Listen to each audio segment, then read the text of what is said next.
자, 지금 비트코인 그동안 계속 하락세, 횡보세 보이다가 이제 최근에 좀 오르고 있는 그런 모습을 보이고 있는데, 지난번 출연하셨을 때 이제 비트코인의 4년 반감기 그 사이클 이게 깨졌을 수도 있다 이렇게 말씀하셨는데 어떻습니까? 지금 여러 가지 상황들을 돌이켜 봤을 때. 일단은 지금 시즌이 끝나지 않았기 때문에 아직 확실하지는 않는데 4년 반감기 사이클이 깨졌을 가능성이 저는 높다고 보거든요. 여기 차트를 보시면은 네. 보통 비트코인이 반감기 이후에 이제 12개월에서 18개월 동안 비트코인이 가격이 최고점을 달성을 하거든요. 2012년도에 첫 번째 반감기가 있었고 1년 뒤에 2013년도 11월 달에 최고점이 나왔고요. 두 번째 반감기인 2016년도에는 1년 5개월 뒤에 17년도 12월 달에 최고점이 나왔고요. 그리고 20년도 5월 달에는 21년도 11월 달 1년 6개월 뒤에 최고점이 나왔고요. 그럼 이번에 24년도 반감기 때는 올해로 가정을 했을 때 올해 4월부터 올해 10월까지 비트코인의 최고점이 나올 수 있다고 볼 수 있는데, 4년 반감기 사이클이 우리가 지금껏 그동안 4년 동안 공급량이 줄면서 개수가 줄었기 때문에 가격이 상승한다는 원리거든요. 네. 근데 지금 비트코인 가격 같은 경우에는 공급량보다 월가 기관들의 수요나 이런 부분들이 주체 굉장히 많이 영향을 주고 있기 때문에 단순히 뭐 공급량이 준다, 절반으로 준다 그래서 가격이 올라간다, 그거는 정확도가 너무 떨어지죠. 떨어지기도 하고, 요거를 하나 보여드릴게요. 네. 비트코인 분기 수익률이거든요. 네. 보통 비트코인 가격 같은 경우에는 그 반감기가 있는 해 4분기에 가격이 많이 오르고요. 네. 그 다음 연도 1분기에 가격이 많이 오릅니다. 2012년도에 반감기가 있었고 12년도 4분기에 가격이 많이 올랐고요. 네. 13년도 1분기에 오르고요. 16년도 4분기, 17년도 1분기, 그리고 20년도 4분기, 21년도 1분기. 근데 올해 보시면은 24년도 4분기에는 많이 올랐는데 올해 1분기가 깨졌어요. 이런 식으로 비트코인 지금 1분기가 깨졌고, 이더리움 같은 경우에도 반감기가 있는 해 다음 1분기 가격이 많이 오르는데 17년도, 21년도에 많이 올랐는데 올해는 1분기가 깨졌죠. 네. 그래서 이러한 4년 반감기 사이클이나 패턴들이 지금 굉장히 많이 깨져 있는 상태고, 그리고 만약에 아까 말씀드렸듯이 5월부터 10월까지 비트코인 최고점이 나온다고 하면 그 이유는 4년 반감기 사이클보다는 미국 대선 4년 사이클이 좀 더 신비성이 높다고 생각을 하거든요. 네. 4년마다 뭐 미국의 대통령이 당선이 되려면 돈을 찍어야 되고, 그 유동성 확장이 우리 자산 시장에 큰 영향을 줄 거라 생각을 합니다. 네. 그러니까 결국은 물론 원인이 이제 뭐 그런 뭐 선거라든가 여러 가지가 있겠지만 결국 유동성이 언제 풀리느냐 이게 중요하다, 상승에는. 네. 이렇게 보는 거군요. 지난번 그 이더리움이 2025년 한 해가 될 것이다 이렇게 보셨는데 정말 지루하게 안 움직이다가 최근에 좀 움직였죠. 맞아요. 상황도 좀 한번 점검해 주시죠.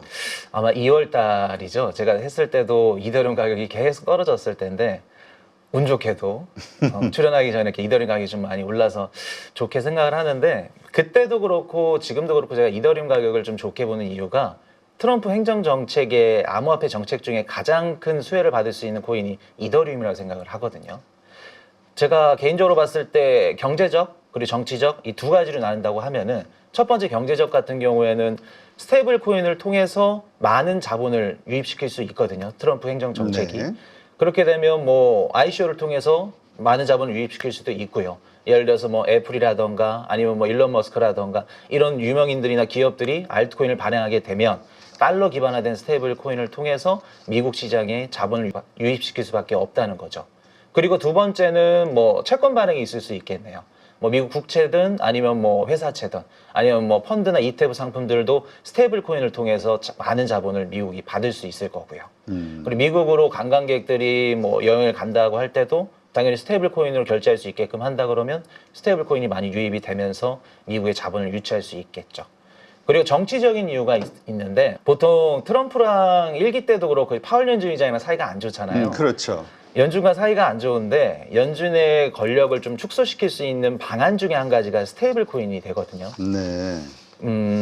항상 연준의 독립성을 부정해온 인물이 트럼프인데, 얼마 전에도 트럼프 대통령이 SNS로 파월 보고 금리를 내리라고 했었잖아요. 계속해서 이렇게 쪼듯이 얘기를 하는데, 제가 개인적으로 봤을 때는 파월 연준의장만큼 트럼프 얘기를 안 듣는 정치인은 없는 것 같아요. 달러 발행 권력을 쥘 수 있다면 말이 달라지겠죠. 그래서 스테이블 코인을 만약에 발행을 하고 정부에서 규제를 해준다고 하면 연준의 영향력은 조금 더 약화가 되겠죠. 그러면서 트럼프 정부도 좀 더 큰 권력을 가질 수 있고요. 이렇기 때문에 트럼프 정부는 스테이블 코인 시장을 활성화할 수밖에 없는데 여기서 이더리움이 나오는 거죠. 스테이블 코인을 지금 전체 유통량 중에 60% 이상이 이더리움 생태계에서 발행이 되거든요. 아, 그래요? 지금 미국 지니어스 법안이라고 그 시가총액 100억 달러 이상 발행한 스테이블 코인 발행사들이 연준한테 규제를 받고 그 밑에 이제 발행한 그 스테이블 코인사들은 주정부한테 규제를 받는 법안이 생기거든요. 그게 이제 통과가 된다 그러면 미국에 있는 기업들이나 뭐 은행들이 이제 스테이블 코인을 발행할 수 있게 되는 거죠. 그렇게 되면 뭐 당연히 시장이 커질 거고요. 그럼 미국에 있는 기관들이 만약에 스테이블 코인을 발행하던가 아니면 암호화폐 비즈니스 사업을 시작을 한다고 하면 크게 두 가지를 볼 수 있는데 첫 번째는 안전성이 될 수 있을 거고요. 네. 그리고 두 번째는 대중성, 확장성이 될 수 있겠죠. 안전성 같은 경우에는 지금까지 이더리움이 뭐 롤백이라던가 아니면 이더 뭐 체인이 멈췄다던가 그런 적이 단 한 번도 없어요. 근데 이제 이더리움이랑 많이 비교들을 하시니까 솔라나를 예를 들어보자면 밈코인을 많이 발행하게 되면 체인이 가부화가 걸리고요. 네. 그리고 전송 지연이나 아니면 뭐 메인넷이 중단된 적도 있고요. 그래서 안전성 부분에서는 이더리움을 따라갈 수가 없고요. 그리고 대중성, 확장성 부분을 보면 뭐 디파이나 NFT, 뭐 메타버스, RWA 같은 모든 섹터들이 이더리움 생태계에서 구동이 돼요. 네. 그렇기 때문에 확장성 분야에서도 이더리움을 따라갈 수가 없죠. 그래서 만약에 미국에 있는 기관들이나 은행들이 뭐 스테이블 코인을 발행하던가 아니면 신규 암호화폐 사업을 진행을 한다고 하면 당연히 이더리움 생태계밖에 없죠. 대안책이. 자기네들이 자체 네트워크를 뭐 발행하던가 아니면 코인을 발행해서 사업을 하게 된다면 수익은 당연히 좋을 겁니다. 수익은 좋을 건데 이미 이더리움 같은 경우는 기존 전 세계 많은 고객들을 갖고 있고 확장성이 좋기 때문에 기업의 성장 속도나 가치 측면에서는 당연히 따라갈 수가 없겠죠. 네. 그래서 암호화폐 시장 같은 경우는 초기 시장이다 보니까 이런 좀 큰 네트워크, 큰 곳에서 사업을 성장을 시키고 확장을 시킨다 그러면 당연히 이더리움 네트워크를 선택할 수밖에 없겠죠. 네. 그렇군요. 근데 그 솔라나 얘기가 좀 나와서 네. 그 솔라나 기반으로 그 워낙 그 트럼프 대통령도 좀 여러 가지 코인들, 패밀리 코인도 그렇고 자신 코인도 그렇고 이렇게 만들었기 때문에 솔라나에 대한 기대를 가지고 있는 분들이 오히려 참 많이 있는 것 같아요. 맞아요. 그런 측면에서 이더리움은 어떻게 봐야 됩니까? 이게 아무래도 트럼프의 의중이 많이 달려 있다고 봐야 되잖아요. 요게 솔라나랑 이더리움을 조금 구분해서 볼 수 있는 게 뭐냐면 솔라나는 이제 소매용에 좀 적합하고요. 그리고 이더리움 같은 경우는 기관들용 그렇게 적합을 하거든요. 네. 그래서 보통 솔라나 같은 좀 대중적이고 뭐 미국이 뭐 밀어준다 뭐 이런 얘기들도 많지만 방금 말씀드렸듯이 소매용이나 아니면 뭐 이런 좀 유틸리티 부분에 조금 강점이 있고요. 이더리움은 조금 안전성, 기관들이 좀 사용할 수 있는 그런 부분에 강점이 있죠. 그래서 이걸 좀 경쟁자라기보다 구분해서 봐야 될 좀 필요성이 있는 것 같아요. 네, 그렇군요. 그래서 이더리움이 말씀하신 대로 그 안전성, 그다음에 확장성 이런 부분 때문에 더 많은 그 어떤 스테이블 코인에서의 어떤 선택을 받게 될 것이다. 네. 이렇게 보시는 거군요. 근데 그 이더리움 그 뭐 무겁다. 뭐 네. 이런 얘기도 좀 그리고 그 플랫폼 자체가 오래됐잖아요. 맞아요. 그래서 좀 너무 올드하다라는 네. 평도 있던데 이게 구체적으로 뭘 의미하는지도 잘 모르겠습니다만 어떻게 봐야 돼요? 일단은 기술적으로 조금 부족한 거는 맞아요. 부족한 거는 맞고 근데 사실 저희가 지금 뭐 알트코인을 이렇게 분석을 하고 볼 때 기술력이 좋아서 그 알트코인의 가치가 높아지고 그렇진 않거든요. 사실 좀 알트코인 투자는 지금은 제도권 밖에 있기도 하고 좀 뭐라 그럴까 투기성이 많기 때문에 이더리움을 기술적으로 보고 솔라나를 기술적으로 보고 요거는 아직 좀 시기상조인 것 같아요. 네. 제가 봤을 때는 이더리움 솔라나보다 더 좋은 뭐 미국에 있는 대기업들이 기술력이 부족해서 못 만드는 게 아니거든요. 그런 코인들이나 그런 네트워크들이 앞으로 많이 나올 걸로 생각을 해요. 네, 알겠습니다. 자, 그런데 ETF와 관련해서 이더리움의 가격은 올랐는데 ETF를 사는 그 기관의 유입량이라고 할까요? 네. 이런 건 좀 아직 저조하다 이런 평가들이 있는 것 같아요. 맞아요. 지금 이더리움 ETF 같은 경우 유입량이 좀 저조하긴 하거든요. 가격은 많이 올라가는데 ETF 유입량이 좀 저조한 이유를 한번 살펴보자면 제가 월가 기간이어도 이더리움 ETF는 안 살 것 같아요. 매력도 없고 뭐 쓰임새가 없죠. 지금 보면은 암호화폐 시장에서 투자자거나 아니면은 그동안 17년도 뭐 18년도 예전에 이더리움의 상승을 좀 경험해 보신 분들은 이더리움을 좋게 생각하는데 네. 그냥 월가 기관들 뭐 헤지펀드들 이런 입장에서는 당연히 매력이 없죠. 지금 시점에서 그렇죠.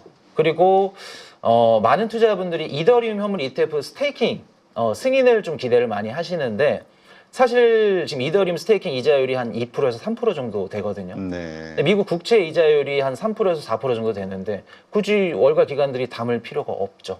이더리움 ETF를. 그렇기 때문에 지금 당장은 기관들의 선택을 받지는 못할 겁니다. 받지는 못할 건데 금리 부분과 관련해서는 지금 확실히 뭐 미 채권들 그 금리가 상당히 높죠. 네, 맞아요. 근데 이제 앞으로 제가 그래도 이더리움을 좋게 보는 이유가 크게 두 가지거든요. 이때부터 이제 기관들이 본격적으로 담을 가능성이 높다고 보는데 첫 번째는 금리 인하죠. 네. 금리를 내려주면 당연히 기관들도 포트폴리오의 위험성 자산 그 비중을 높여줄 수밖에 없겠죠. 그럼 당연히 이더리움을 담을 수 있는 시간이 올 거고요. 그리고 두 번째가 중요한데 비트코인 가격이 고점을 찍었다는 가정하에 네. 그때부터 보통 이젠 비트코인 가격이 전고점에 근접을 하면 그 다음에 어떤 알트코인을 투자할지 찾으려고 해요. 네. 이거는 코인 투자 안 하시는 분들이 들으면은 그게 무슨 소리지? 하실 건데 우리가 그 사람의 본능 중에 지금까지 이어져 온 상황이 반드시 반복될 거다 이런 심리가 존재를 하거든요. 그래서 뭐 어떤 분들은 뭐 관성의 법칙이라고 얘기를 하는데 지금껏 12년 동안 비트코인이 상승한 이후에 알트코인 물량이 반드시 왔었어요. 네. 단 한 차례도 안 온 적이 없었거든요. 그러면 코인 투자자들은 이걸 알고 있어요. 아, 비트코인이 이렇게 최고점 랠리를 찍으면 다음에는 알트코인이 시장이 오겠구나, 불장이 오겠구나. 추세가 반복될 거라는 이런 심리가 있고 본능이 존재하기 때문에 월가 기관들도 요거를 놓치지 않을 거란 말이죠. 네. 그래서 비트코인이 최고점을 찍으면 이더리움이나 그런 알트코인들이 보통 가격들이 많이 상승을 하죠. 하고 이번에 만약에 기관들이 비트코인을 투자하고 다음 크립토 자산을 투자를 해야 된다라고 가정을 했을 때 현존하는 투자할 수 있는 상품은 이더리움밖에 없거든요. 네. 현물 ETF 승인이 된 게 이제 이더리움밖에 없기 때문에 물론 나중에 뭐 솔라나나 리플 이런 애들이 되면은 선택지가 많아지겠지만 지금 당장 이더리움이 기관들한테 선택받을 수 있는 알트코인의 유일한 알트코인이기 때문에 이더리움 괜찮게 봐요. 그래서 그때 되면 아마도 많은 비트코인에 몰려있던 자본들이 이더리움으로 오지 않을까라고 예상을 한번 해봅니다. 그때가 바로 ETF의 어떤 유입량, 그러니까 ETF가 커지는 시점이다. 네. 하긴 뭐 ETF에 대해서 사람들이 기대하고 있는 것은 그 ETF의 인기가 올라가면 돈이 유입이 되면 그 돈으로 현물을 사야 되니까 맞아요. 이제 어떤 새로운 강력한 수요처가 생기는 거잖아요. 네. 이러한 기대. 근데 지금 그게 없이도 이더리움이 이렇게 일단 1차적으로 올라주는 모습은 나올 것이다. 이렇게 보는 거군요. 뭐 암호화폐 내에서도 수요는 있으니까요. 가격 상승은 있겠죠. 그렇군요.